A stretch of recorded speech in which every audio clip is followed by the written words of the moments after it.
Hello everyone, আসসালামু আলাইকুম। আমি মোহাম্মদ জাহিদুল ইসলাম, পড়াশোনা করছি ঢাকা বিশ্ববিদ্যালয়। সো আজকে আমি আপনাদের মধ্যে একটা ইন্টারেস্টিং টপিক নিয়ে আলোচনা করব, যেটি হলো প্রেজেন্ট সিম্পল টেন্স। সো আমরা জানি আমাদের দৈনন্দিন জীবনের কাজকর্ম, অভ্যাস এবং চিরন্তন সত্য বিষয়গুলো, এছাড়াও generally, daily, occasionally, regularly, often ইত্যাদির ক্ষেত্রে প্রেজেন্ট সিম্পল টেন্স ব্যবহার হয়।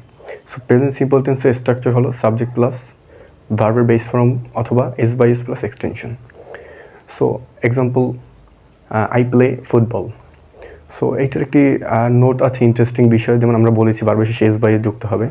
সো যখন প্রেজেন্ট ইনডিফিনিট টেন্সের থার্ড পারসন সিঙ্গুলার নাম্বার হয়, যেমন হি, শি, ইট ইত্যাদির ক্ষেত্রে আমরা ভার্বের শেষে এস বাই এস যুক্ত করি, যেমন হি প্লেস ফুটবল।